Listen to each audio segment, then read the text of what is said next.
Hey guys, I'm Rob and welcome back to Rob's Model Cars. Well, I know a lot of you probably can't believe it, but I actually bought a Bburago model.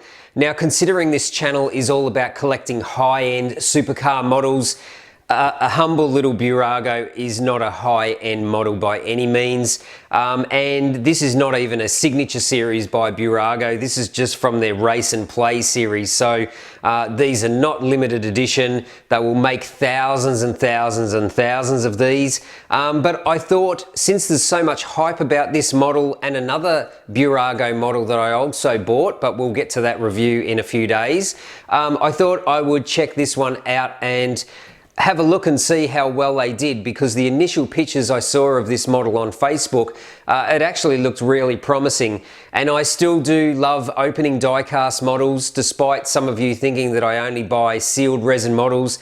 I still love a die-cast opening model, but there's just not that many getting made these days in cars that I want. So, but this looks promising. Now, I bought this one from Car Lover Diecast in China. It was US $45. It was released in China first before all parts of the world, but everyone will get these. There'll be plenty of them made. They're not limited edition. So first impressions, I'm actually pretty impressed for a $45 model.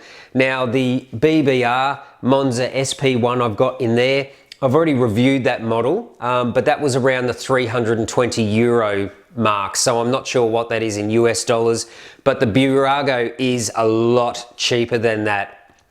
What do you get for your money? Well, it looks pretty good, so we'll have a closer look in a minute, but I just want to let you know that I am going to do a comparison side-by-side video of this Bburago and of the BBR SP1 Monza as well. So make sure you stay tuned to the channel so you don't miss that one.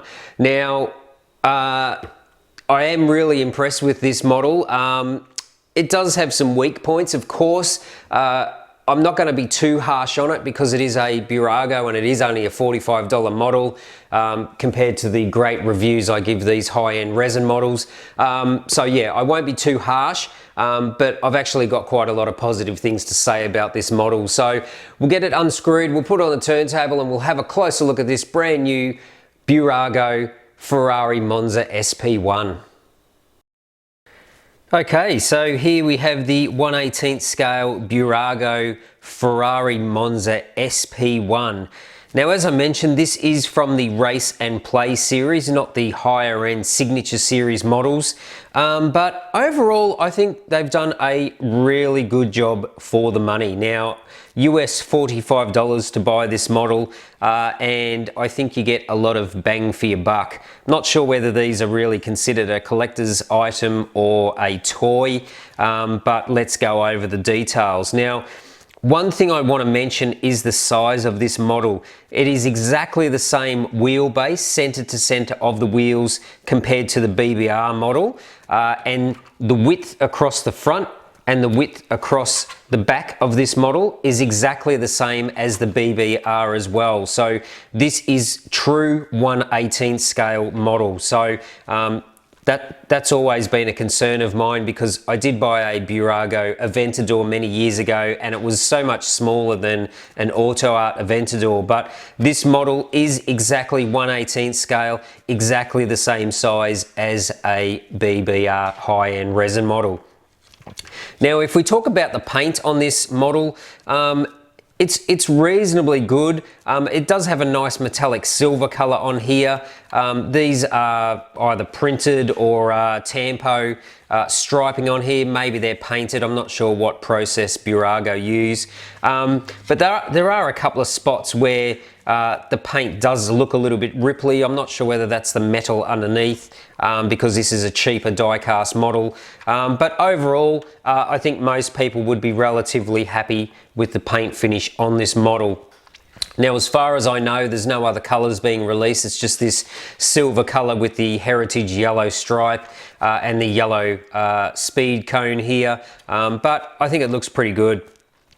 Now let's start with the details on this model. So it does have a lot of carbon fibre all the way around, but that is just moulded plastic to look like carbon fibre. But I have to say that the coloration that they use in it actually looks really good. It looks really close to decals. Unless you actually feel it and feel the texture, it really does look like decals. It has a real glossy look to it, and it does have a lighter grey carbon weave look in it. It's not just black plastic, so I'm not sure how they pulled that off, but it actually looks really good.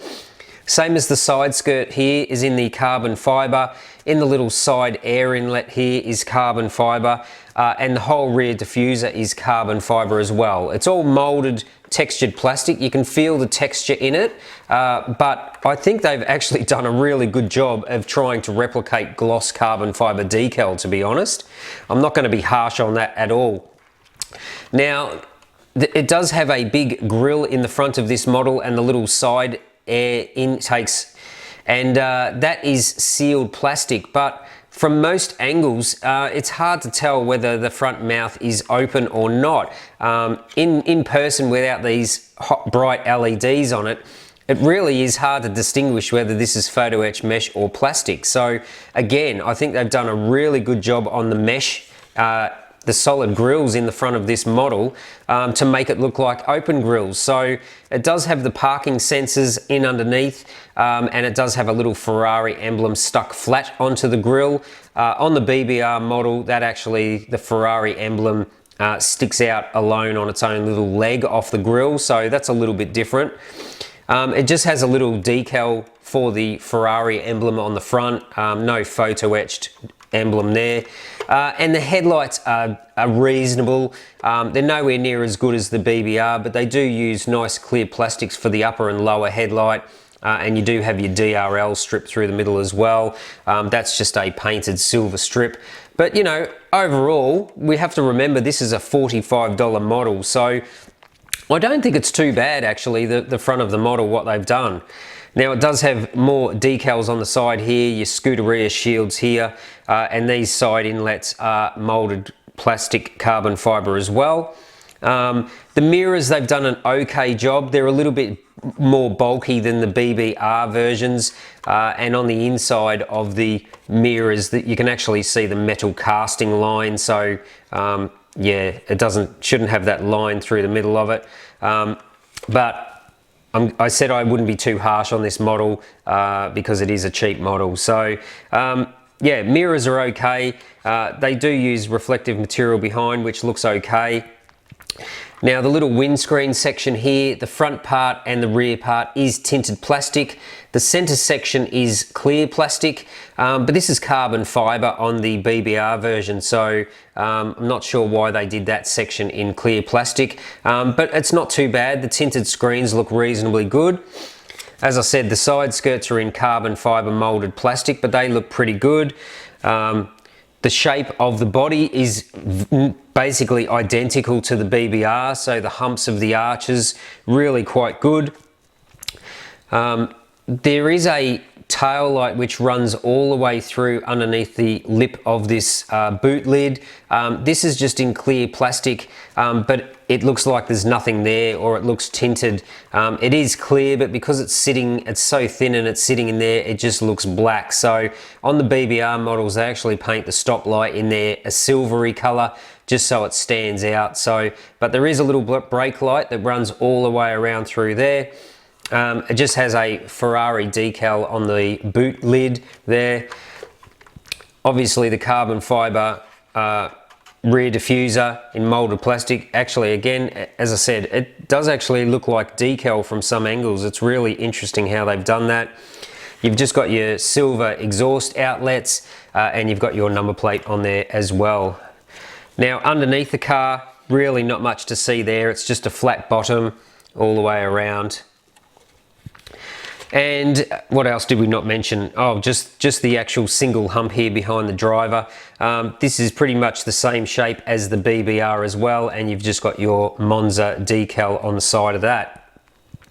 So yeah, overall, I think the scale is spot on. I think the details are reasonably good. For a $45 model, I think they've done really quite good.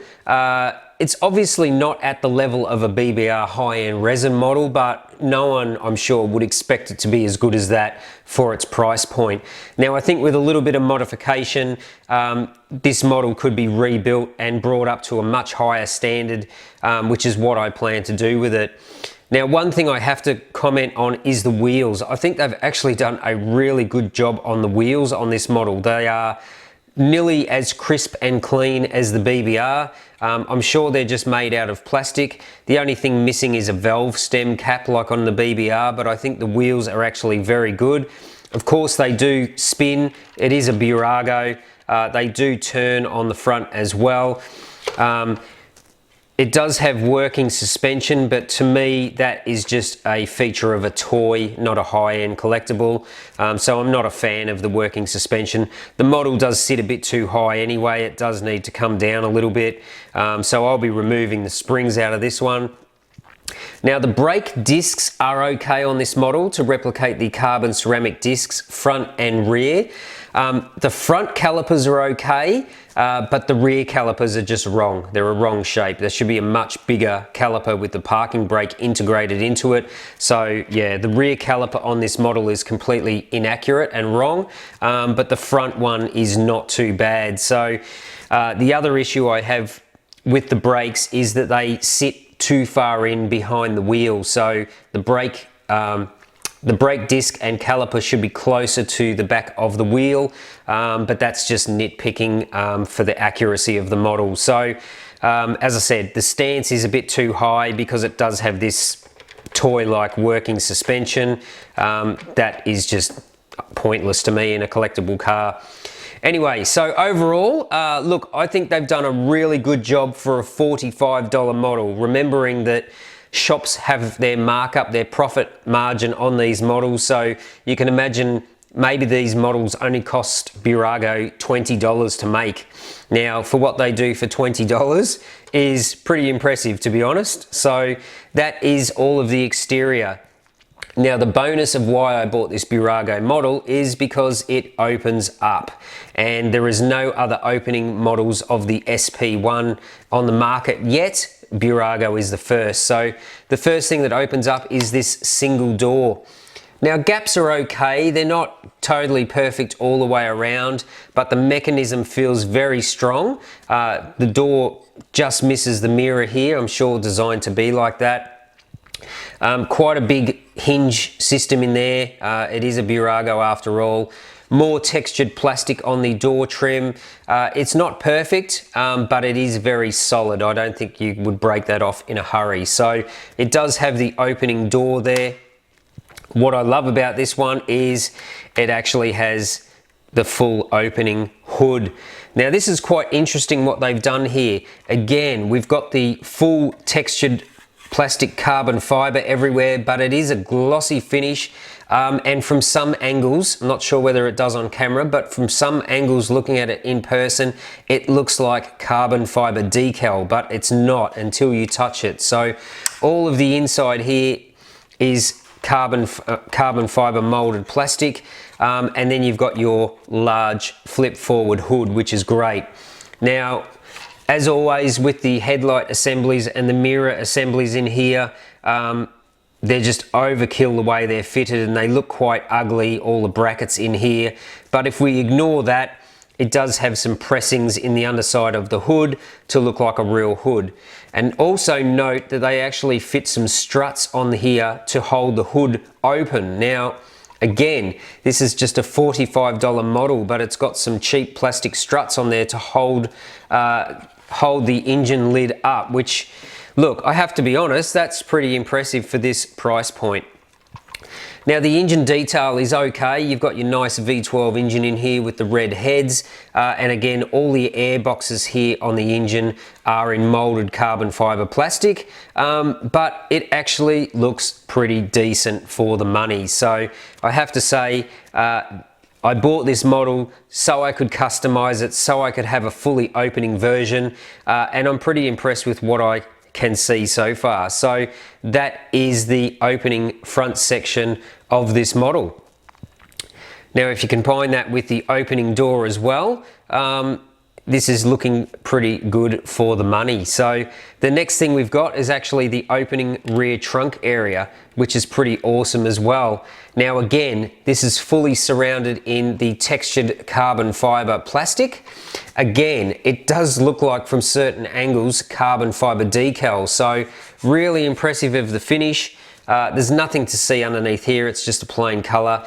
And the cargo area here is just black plastic as well. So a little bit of flocking applied in here, carpeting. That's a really easy mod for some of you guys to do, and I will be doing that as well, just to improve that cargo section. But look, that is a fully opening Ferrari Monza SP1. Now, as I say, no one else makes this car in die-cast or resin in full opening. So this is a really good chance for the Ferrari collectors to get yourself one of these if you like this car. So, as I said, my plan is I am going to strip this model down and completely repaint it, apply carbon fiber decals to all the areas that have the textured plastic, and really try and get this as close to a BBR model as possible. Now the interior is pretty decent as well. Again, there's a lot of molded plastic carbon fiber look, but it does not detract too much from the model. The sill is all in carbon fiber, a little bit on the steering wheel as well. There's some nice instrumentation stickers or decals in there as well. And on the side console, you've got some printed buttons and switches on there too. Now the seat is mounted crooked in this particular model. They've glued it in sideways, so that's just in a brown leather look finish, and it's got some rubber racing harness seat belts on there as well. So can't be too critical with the interior detail on this model. It's about the same standard as the rest of the model. So look, that is my review of this Bburago Ferrari Monza SP1. As I say, there's a couple of negatives with it, but overall, I'm pretty impressed with what they've done for US $45, to be honest. And I'm sure once it goes through my custom model workshop and I change this up and add some more detail to it, it'll be a much more, it'll just be a better model overall to sit in my collection with all my other high-end resin models. So look, if I was going to give this Bburago a Rob score, look, I'm going to give this a 7 out of 10, mainly for the price point. But yeah, I think they've done a reasonably good job. So that's going to wrap up today's review. If you're not subscribed to the channel, make sure you do. Make sure you click that bell notification so you don't miss the video comparing this one side by side to the BBR version. But yeah, stay tuned to the channel. Plenty more model reviews on the way, some more custom models to reveal, and some more tutorials on the way also. But that's going to wrap up today's video. So until next time, thanks for watching Rob's Model Cars.